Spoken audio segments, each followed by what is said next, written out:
Hello प्यारे बच्चों, नमस्कार। कैसे हैं आप लोग? उम्मीद करते हैं कि बहुत ही अच्छा होंगे। जैसा कि आप देख पा रहे हैं class 12th Hindi question bank 2022, इसमें जितने भी क्वेश्चन दिया गया है सभी को हम लोग बारी बारी से हल करने वाले हैं। चलिए प्यारे बच्चों, अगर आप आगे बोर्ड एग्जाम में बैठने वाले हैं तो आप इसको एकदम ध्यानपूर्वक देखिए और यहाँ से आंसर मिला ले, सभी आंसर आपको सही मिलेगा, क्योंकि क्वेश्चन बैंक में कुछ आंसर जो है गलत छप गया है। ठीक है, तो यहाँ से आप मिलाइए। जितने भी क्वेश्चन बैंक में आप दिया गया है सभी सेट को हम आपको मिलवा देंगे, इसलिए आप ध्यान रखें। चलिए आगे बढ़ते हैं। चलिए प्यारे बच्चों, जैसा कि आप देख पा रहे हैं क्वेश्चन यहाँ पूछा 2022 में पूछा गया था, यानी question total number of question 100 है। आपको इसमें से मात्र 50 को आंसर लगाना है, ठीक है ना।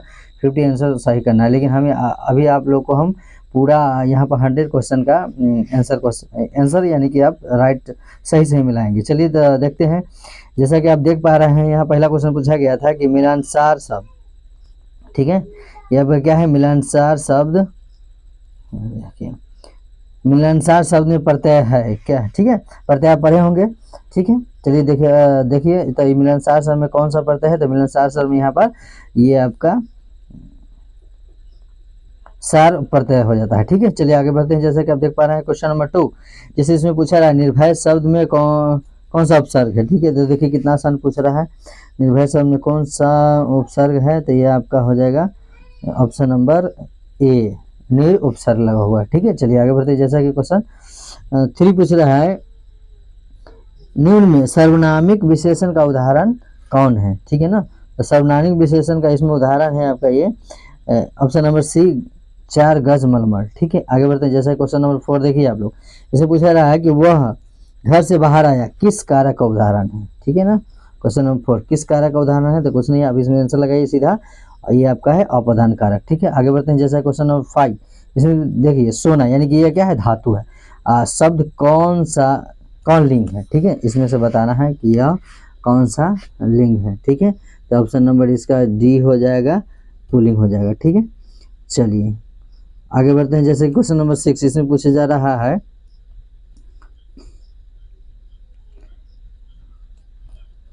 तोता शब्द कौन सा संज्ञा है, ठीक है ना। तोता तो कौन सा संज्ञा है, तो ये आपका तोता शब्द ये आपका जातिवाचक संज्ञा है, ठीक है। आगे बढ़ते हैं। क्वेश्चन नंबर 7, इसमें देखिए जैसा कि पूछ रहा है सत्याग्रह शब्द का संधि विच्छेद है, ठीक है ना। तो सत्याग्रह का संधि विच्छेद इसमें राइट ये हो जाएगा आपका ऑप्शन नंबर बी, है ना, सत्य और आग्रह, ठीक है। चलिए आगे बढ़ते हैं। क्वेश्चन नंबर 8, इसमें देखिए पूछा जा रहा है कि घ का उच्चारण स्थान क्या है। ये कितना हल्का पूछा गया, घ का उच्चारण क्या है, तो हमने आपको पढ़ा दिया है सूत्र के माध्यम से। अगर नहीं देखे हैं तो आप इस चैनल पर जाके उसको आप देख सकते हैं, उच्चारण स्थान, ठीक है ना। जैसे इसमें देखे लिखा गया घ का उच्चारण स्थान, हम आपको क्या बताए थे, अंकु विसर्जयानाम कंठ, ठीक है ना। क्या सूत्र था इसका, अंकु विसर्जयानाम कंठ, ठीक है ना। यानी कि इसका उच्चारण स्थान क्या हो जाएगा, ऑप्शन नंबर सी, इसका हो जाएगा कंठ, ठीक है। ये आपका राइट आंसर हो जाएगा। चलिए आगे बढ़ते हैं। जैसा कि क्वेश्चन नंबर 9 में देख पा रहे हैं महोत्सव, ठीक है, क्या है महोत्सव शब्द का संधि विच्छेद है, ठीक है। यहाँ बताना है कि इसमें से कौन सा संधि विच्छेद सही है, ठीक है। तो आप इसमें से चुन सकते हैं, ये देखिए ये आपका सही है, डी नंबर महाजोर उत्सव, ठीक है। आगे बढ़ते हैं। जैसा कि आप क्वेश्चन देख पा रहे हैं क्वेश्चन नंबर 10, बात बनाना, ठीक है, बात बनाना मुहावरे का अर्थ क्या है, ठीक है। तो आप देख सकते हैं इसका राइट आंसर हो जाएगा आपके बहस छिड़ना, ठीक है, ऑप्शन नंबर बी। चलिए आगे बढ़ते हैं। जैसा कि क्वेश्चन है आपका बीमल बुद्धि होता सुई जो यह गुण श्रवण श्री धरे, यह पंक्ति किस शीर्षक कविता से लिया गया है, ठीक है ना।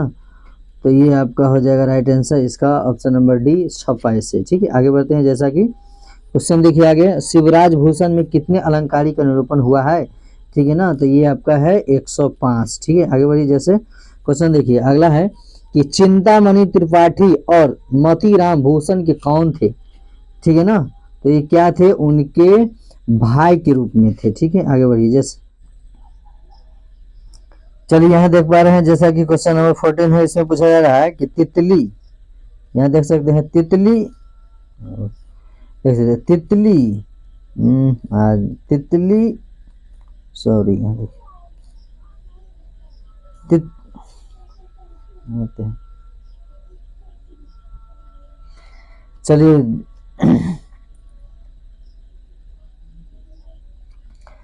चलिए पहले बच्चों देखिए क्वेश्चन नंबर 14 से पूछा रहा है कि तितली उपन्यास किसकी रचना है, ठीक है ना। तितली उपन्यास किसकी रचना है, तो ये आपका हो जाएगा option number C, Jaishankar Prasad, ठीक है। आगे बढ़ते हैं क्वेश्चन नंबर 15 देखिए, इसमें पूछा है जयशंकर प्रसाद के ज्येष्ठ भ्राता क्या नाम थे, ठीक है ना। तो ये आपको क्या हो जाएगा, देखिए ये आपका हो जाएगा ये शंभू रत्न, ठीक है। आगे बढ़ते हैं, जैसे चलिए आगे बढ़ते हैं क्वेश्चन नंबर 16। इसमें देखिए, इसमें क्वेश्चन पूछ रहा है सुभद्रा कुमारी चौहान और महादेवी मुर्मू किस स्कूल में एक साथ पढ़ती थी, ठीक है ना। तो सुभद्रा कुमारी चौहान और महादेवी मुर्मू जी दोनों साथ पढ़ते थे। ये आपका है option number A, Crosthwaite school, girls school Allahabad, ठीक है।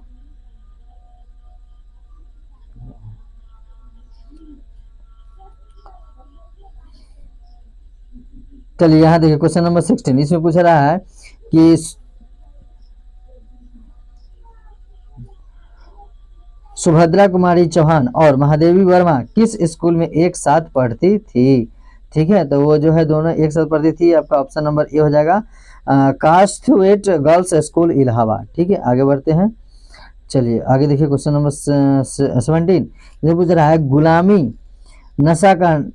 गुलामी का नशा नामक नाटक के लेखक कौन है, ठीक है। तो ये आपका क्या हो जाएगा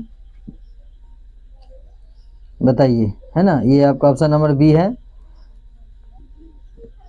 ये आपका ठाकुर लक्ष्मण सिंह, ठीक है। आगे बढ़ते हैं, छोर काम दौर, देखिए यहाँ पर कितना दिया गया है पुत्र वियोग से। छोर काम दौर कर आई माँ कहकर जिस समय पुकारा किस कविता की युक्ति है, यानी किस पाठ से यह लिया गया है। तो आप देख सकते हैं इसका आंसर ये हो जाएगा पुत्र वियोग, ठीक है। आगे बढ़ते हैं, शमशेर बहादुर सिंह की रचना निम्न में से कौन है, शमशेर बहादुर सिंह के निम्न में से रचना कौन है। तो आप देख पा रहे हैं जैसा कि ऑप्शन नंबर यहाँ पर दिया गया है, ये डी है, टूटी हुई बिखरी हुई, ठीक है। आगे देखिए क्वेश्चन नंबर 20 पूछ रहा है गजानन माधव मुक्तिबोध का जन्म कब हुआ था, ठीक है। क्वेश्चन नंबर 20 आप देख सकते हैं यहाँ पर, ये आपका क्या है 1917 ईस्वी में इनका जन्म, मुक्तिबोध का जन्म हुआ था, ठीक है। आगे बढ़िए, चलिए देखिए गांव का घर शीर्षक कविता के रचनाकार कौन है, देख सकते हैं गांव का घर का रचनाकार कौन है। तो ये आपका हो जाएगा ऑप्शन नंबर ए, ज्ञानेन्द्रपति, ठीक है। आगे बढ़िए, जैसा क्वेश्चन नंबर 22 1995 में, देखिए 1995 में परिवेश सम्मान किसे प्राप्त हुआ था, ठीक है। तो कौन था, ये आपका है option number D, Om Prakash Valmiki ji को, ठीक है। आगे बढ़ते हैं क्वेश्चन नंबर 23, इसमें देखिए पूछा रहा है कि जूठन शीर्षक पाठ में किसने झाड़ू छीनकर दूर फेंक दिया था, ठीक है। यहाँ पर किसकी चर्चा किया है, ये है आपका लेखक के पिताजी ने, ठीक है। चलिए आगे बढ़ते हैं क्वेश्चन नंबर 24, इसमें 1870 से 1990 ईस्वी के बीच गाय डी मोपासा की कविता की कितनी पुस्तक प्रकाशित हुई थी, ठीक है। तो ये है इसका राइट आंसर आपको 3, ठीक है।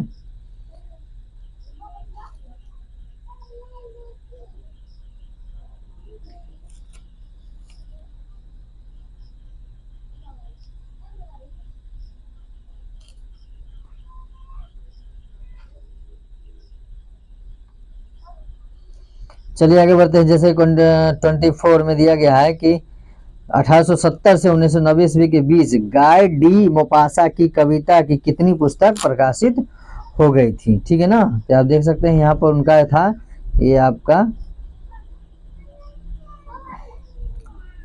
कितना था, ये आपका 3 था। चलिए आगे बढ़ते हैं क्वेश्चन नंबर 25, देखिए इसमें पूछ रहा है कि रस्सी का टुकड़ा के शीर्षक पाठ के अनुसार काले चमड़े के बटुआ में क्या है, ठीक है। तो उसके अनुसार था इसमें ये ऑप्शन 500 फ्रैंक व्यापारी के संबंधित कागजात, ठीक है, या फिर 600 फ्रैंक कागजात, या फिर 200 फ्रैंक कागजात, या 400 फ्रैंक कागजात, कौन था अब बता सकते हैं यहाँ पर। चलिए ये था आपका ऑप्शन नंबर, ये है बी, यानी कि उसमें 400 फ्रैंक और कागजात था, ठीक है।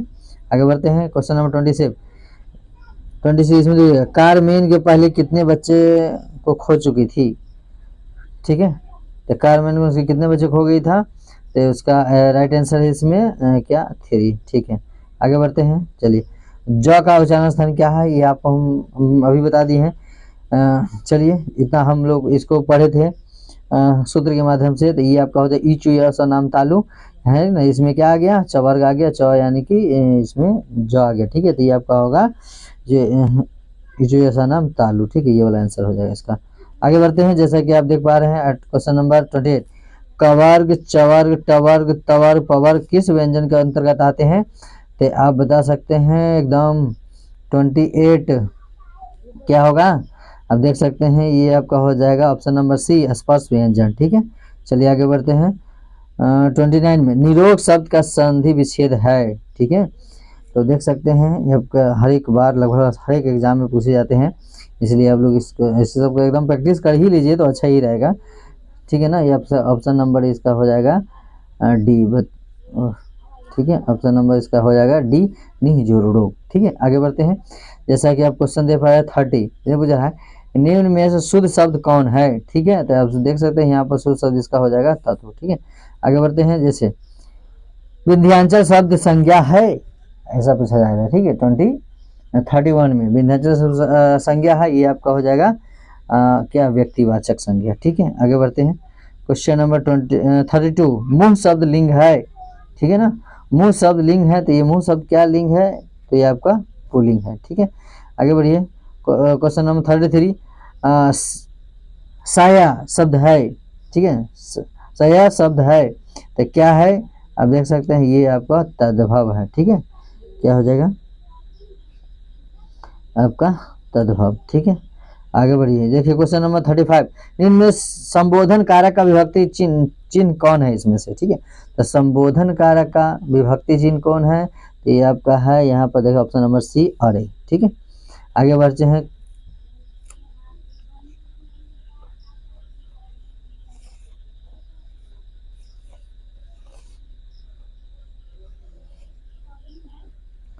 चलिए अब जैसा कि देख पा रहे हैं क्वेश्चन नंबर 36 शीला ने सावित्री को जी भर के कोसा किस प्रकार का उदाहरण है, ठीक है। शीला ने सावित्री को जो कोसा है वो किस प्रकार का कारक का उदाहरण है ये बताया है, ठीक है ना। तो ये आपका क्या है, ये आपका हो जाएगा कर्म कारक का हो जाएगा। चलिए कहाँ गया, ये आपका ऑप्शन नंबर भी कर्म कारक। चलिए आगे बढ़ते हैं क्वेश्चन नंबर 37 इसे पूछ रहा है कि जब कोई शब्द वाक्य में पिरो दिए जाते हैं तब वो कहलाते हैं, ठीक है ना। तब वो क्या कहलाते हैं, आप देख पा रहे हैं, जब कोई शब्द को वाक्य में पिरो दिए जाते हैं तो क्या कहलाते हैं, वो पद कहलाते हैं। आगे बढ़िए, चलिए क्वेश्चन नंबर 38 निम्न में द्रववाचक संज्ञा कौन है, द्रववाचक कौन है, तो ये आपको क्या हो जाएगा पानी। आगे बढ़िए, जैसे हिंदी में कुल कितने सर्वनाम है, तो हिंदी में सर्वनाम जो है आपका 11 है। चलिए आगे बढ़ते हैं, वह कौन है जो वहाँ सो रहा है किस सर्वनाम का उदाहरण है, ठीक है, बता सकते हैं ये क्या हो जाएगा अनिश्वाचक सर्वनाम का उदाहरण हो जाएगा ऑप्शन नंबर सी। चलिए आगे बढ़ते हैं, जैसा कि क्वेश्चन नंबर 41 गजानन माधे, ठीक है, गजानन माधे मुक्तिबोध ने किस विश्वविद्यालय से MA उत्तीर्ण किए थे, ठीक है। तो ये आपका हो जाएगा देख पा रहे हैं नागपुर विश्वविद्यालय से। चलिए आगे बढ़ते हैं क्वेश्चन नंबर 42 कामायनी एक पूर्ण विचार किसकी रचना है, ठीक है। क्वेश्चन नंबर 42 देखिए क्या हो जाएगा इसमें, ये आपका है गजानन माधे मुक्तिबोध। चलिए आगे बढ़ते हैं क्वेश्चन नंबर 43 राष्ट्रीय त्योहार के दिन हरचना क्या पहने था, ठीक है ना। तो आप देख सकते हैं इसका ऑप्शन देखिएगा तो घबराइएगा नहीं, इसमें लिखा हुआ है फटा कुर्ता, फटा पैजामा, फटी धोती, तो ये सब इसमें कुछ किसी का भी चर्चा नहीं है, लेकिन ये फटा सूखना का चर्चा है, इसलिए इसका राइट आंसर आप लोग मारेंगे फटा सूखना, ठीक है। आगे बढ़िए, जैसा कि आप देख पा रहे हैं क्वेश्चन नंबर 44 इसमें पुकार रहा है कि निम्न में कौन कविता संकलन विनोद कुमार शुक्ल का है, ठीक है। क्वेश्चन नंबर 44 कौन है, तो वह यहाँ ये है आपका ये ऑप्शन नंबर ए वह आदमी नया गर्म कोट पहनकर चला गया विचार की तरह है, ये वाला है उसका, ठीक है। आगे बढ़ते हैं, जैसे क्वेश्चन नंबर 45 एक तार के लोहे का लंबा लकड़ी के 2 खंभे पर ताने बांधे हुआ बाहर, यह पंक्ति किस शीर्षक कविता से लिया गया है, तो आप पढ़ाए हैं एकदम, अब देखे होइएगा क्या था वो था आपके प्यारे नन्हे बेटे को, नहीं। चलिए आगे बढ़ते हैं। 46 प्यारे नन्हे बेटे को शीर्षक कविता किस कविता संकलन के संकलित है? तो आप देख सकते हैं कहाँ गया वो, ठीक है।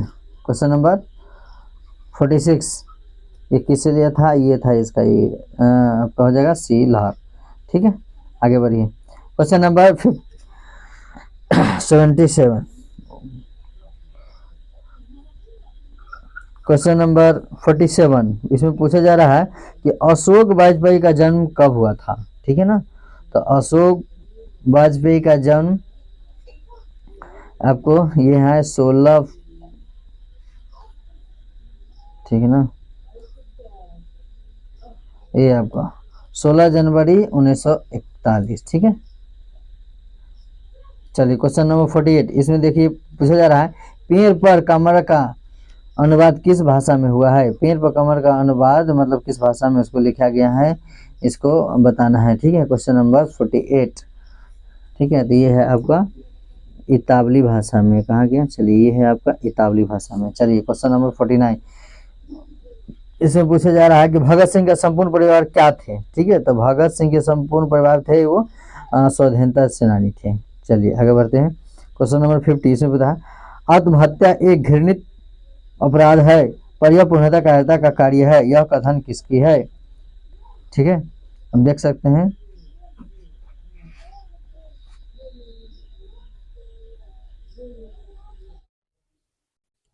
चलिए बच्चों जैसे कि आप देख पा रहे हैं क्वेश्चन नंबर 50 देखिए इसमें दिया गया है, आप देख सकते हैं जैसे कि इसमें दिया गया है क्वेश्चन नंबर 50 पूछा है कि आत्महत्या एक घृणित अपराध है। ठीक है, आत्महत्या एक घृणित अपराध है, पूर्णतः यह कायरता कार्य है, यह कथन किसका है? तो आप देख सकते हैं ये कथन था आपका ये भगत सिंह जी का। ठीक है, चलिए आगे बढ़ते हैं। क्वेश्चन नंबर 51 देखिए इसमें पूछा रहा है बाल कृष्ण भट्ट के पिता पेशे से क्या थे? तो बाल कृष्ण भट्ट के पिता पेशे से व्यापारी थे। ठीक है, चलिए आगे बढ़ते हैं। क्वेश्चन नंबर 52 देखिए इसमें पूछा जा रहा है उसने कहा था शीर्षक कहानी के लेखक है। ठीक है, उसने कहा था कहानी के शीर्षक का लेखक है ये आपका ऑप्शन नंबर सी हो जाएगा चंद्रशेखर शर्मा गुलेरी। चलिए आगे बढ़ते हैं। क्वेश्चन नंबर 53 इसमें देखिए क्वेश्चन पूछा जा रहा है उसने कहा था कहानी में लहना सिंह कहाँ का रहने वाला था? तो ये आप लहना सिंह देख सकते हैं ये माझे का रहने वाला था। चलिए आगे बढ़ते हैं। क्वेश्चन नंबर 54 पूछ रहा है कि लोक नायक, देखिए लोक नायक के रूप में कौन प्रसिद्ध हुए? तो लोक नायक के रूप में ये आपका जयप्रकाश नारायण जी प्रसिद्ध हुए थे। आगे बढ़ते हैं। क्वेश्चन नंबर 55 देखिए इसमें पूछ रहा है 1974 ईस्वी में जयप्रकाश नारायण ने किस आंदोलन का नेतृत्व किया था? ठीक है, तो आप देख सकते हैं 1974 में जेपी किस आंदोलन का नेतृत्व किया था? तो ये हो जाएगा आपका ये ऑप्शन नंबर डी छात्र आंदोलन का। आगे बढ़ते हैं। क्वेश्चन नंबर 56 इसमें देखिए दलविहीन लोकतंत्र किस विचार का मुख्य राजनीतिक सिद्धांत है? ठीक है, दलविहीन ये हो जाएगा आपका ऑप्शन नंबर ए सर्वोदय विचार का। चलिए आगे बढ़ते हैं। क्वेश्चन नंबर 57 देखिए इसमें पूछा जा रहा है कि रामधारी सिंह दिनकर के पिताजी का क्या नाम था? ठीक है, रामधारी सिंह दिनकर जी के पिता का नाम क्या था? आप देख सकते हैं ये है आपका option number B Ravi Singh. चलिए आगे बढ़ते हैं हम लोग। एक क्या है जैसे क्वेश्चन नंबर 58 इसमें पूछा जा रहा है कि निम्न में रामधारी सिंह दिनकर की रचना कौन है? तो ये है आपका शासकट का देखिएगा उर्वशी है। ठीक है, चलिए आगे बढ़ते हैं।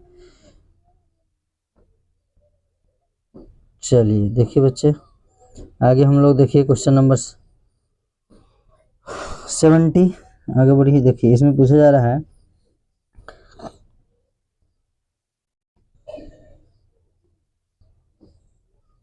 आचार्य रामचंद्र शुक्ल को सूर सागर पर ही सीमित लगा क्योंकि वह क्या थे इसलिए बताया जा रहा है। चलिए देखिए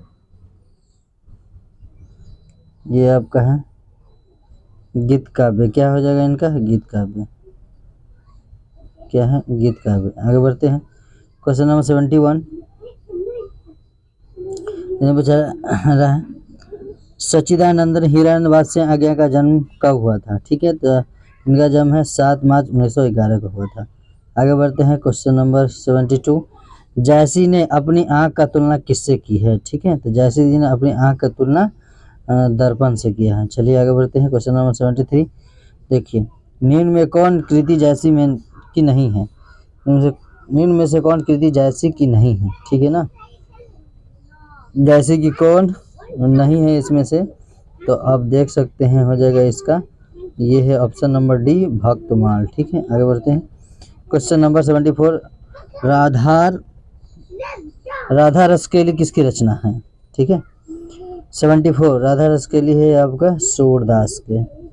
चलिए देखिए आगे बढ़ते हैं क्वेश्चन नंबर 75। इसमें देखिए किसकी रचना श्रीमद् भागवत की पति पर 12 स्कंद में हुई है?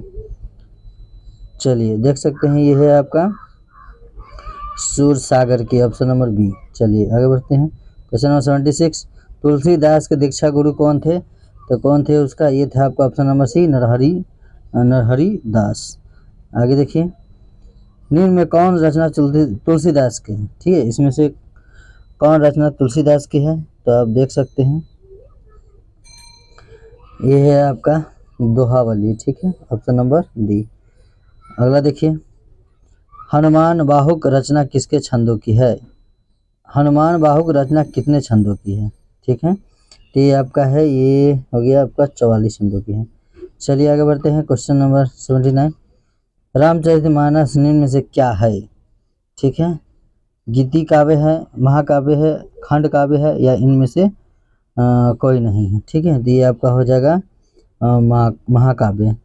चलिए आगे बढ़ते हैं, छपा के अनुसार सबके हित का वचन कौन कहलाता है? छपा के अनुसार सबके हित का वचन कौन कहलाता है? तो ये आपका है तुलसी। ठीक है, क्वेश्चन देखिए अगला, 20 किलो चावल कौन सा विशेषण है? तो ये आपका हो जाएगा क्या, 20 किलो है, गिनती वाला है ना, तो क्या हो जाएगा आपको परिमाण बोधक विशेषण हो जाएगा। अगला देखिए, राम सोता है कौन सा क्रिया है? राम सोता है, ये आपका हो जाएगा अकर्मक क्रिया हो जाएगा, ऑप्शन नंबर बी। ठीक है, चलिए आगे बढ़ते हैं। इसमें पूछा जा रहा है कि लड़के ने पुस्तक पढ़ी है, किस काल का उदाहरण है? लड़के ने पुस्तक पढ़ा, ये आपका हो जाएगा वर्तमान काल। ठीक है, आगे बढ़ते हैं हम लोग। देखिए, निम्न में से अव्यय कौन है? ठीक है ना, तो अव्यय इसका जो हो जाएगा आपका ये ऑप्शन नंबर बी, बल्कि। आगे बढ़ते हैं, उपस्थिति शब्द में उपसर्ग है। ठीक है, उपस्थिति शब्द में उपसर्ग है, तो क्या है उपस्थिति में आपका उपसर्ग हो जाएगा। आगे बढ़ते हैं क्वेश्चन नंबर 86। शक्ति शब्द में प्रत्यय है। ठीक है ना, शक्ति आप देख सकते हैं, शक्ति शब्द में कौन सा उपसर्ग हो गया? तो ऑप्शन नंबर डी हो जाएगा, ती उपसर्ग। आगे बढ़ते हैं, अजय शब्द का विशेषण है। अजय शब्द का विशेषण है आपका, चलिए क्या है, अजीत। आगे बढ़िए, दो पदों का योग किसमें होता है? तो दो पदों का योग किसमें होता है? समास में होता है। चलिए, विद्यासागर शब्द कौन सा समास है? ठीक है, विद्यासागर शब्द जो है ये आपका कौन सा समास है? ये हो जाएगा तत्पुरुष समास। आगे, अगिन शब्द तद्भव का रूप क्या है? अगिन शब्द तद्भव का रूप क्या है? ये हो जाएगा आपका आग। चलिए आगे बढ़ते हैं, सूर्योदय हुआ और कुहासा जाता रहा किस वाक्य का उदाहरण है? ठीक है, तो ये आपका है संयुक्त वाक्य का। चलिए क्वेश्चन आगे देखिए, निम्न में शुद्ध वाक्य कौन है? ठीक है, तो इसका शुद्ध वाक्य हो जाएगा ऑप्शन नंबर ए, ऑप्शन नंबर ए। इसमें देखिए ये आपका हो जाएगा इसका, निम्न में शुद्ध वाक्य कौन है? तो ये ऑप्शन नंबर ए, थोड़ी देर बाद वे वापस लौट आए। ठीक है, आगे बढ़ते हैं क्वेश्चन 93। देखिए, महादेव शब्द का पर्यायवाची है। ठीक है, तो महादेव किसे कहते हैं सबको पता होगा, तो आपका क्या हो जाएगा, शंकर। आगे बढ़िए, दूषित शब्द का विलोम है। ठीक है, दूषित शब्द का विलोम क्या हो जाएगा? तो ये आपका हो जाएगा स्वस्थ। ठीक है, चलिए, जो नया आया हुआ है के लिए शब्द है, जो नया आया हुआ है के लिए एक शब्द है। ठीक है, जो नया हुआ उसके लिए शब्द क्या बनता है? तो यह होगा नवागंतुक। ये हो जाएगा नवा दुख। आगे बढ़िए। घर का न घाट का मुहावरे का अर्थ बताइए। ठीक है, तो ये क्या हो जाएगा इसका, घर का न घाट का मुहावरे का अर्थ, सही अर्थ हो जाता है आपका ये कहीं का नहीं। ठीक है, आगे देखिए। हलवाई शब्द का स्त्रीलिंग रूप क्या है। ठीक है, तो हलवाई शब्द का स्त्रीलिंग रूप पूछ रहा है, ये हो जाएगा आपका ये ऑप्शन नंबर सी हलुवानी। नंदिए देखिए, हम ऐसा क्यों नहीं कर सकते हैं, कौन सा सर्वनाम है। ठीक है, तो अब देख रहा है क्वेश्चन आ रहा है, तो क्या हो जाएगा आपका प्रश्नवाचक सर्वनाम हो जाएगा। आगे बढ़िए। काम में लगा हुआ आदमी कौन पदबंध है, तो काम में लगा हुआ आपका ये क्रिया पदबंध हो जाएगा। ठीक है, चलिए आगे है। यथासंभव शब्द कौन सा समास है, तो यहाँ पे देख सकते हैं इसमें ये हो जाए आपका अव्ययभाव समास हो जाएगा। चलिए प्यारे बच्चों, कैसा लगा आप लोगों को, अच्छा लगा है तो जरूर इसको लाइक कमेंट शेयर जरूर कीजिए। अगर आप 2024 का क्वेश्चन बैंक नहीं देखे हैं तो आप जरूर एक बार देख लीजिए, वो भी आपका अपलोड हो चुका है। चलिए फिर मिलते हैं, थैंक यू, नमस्कार।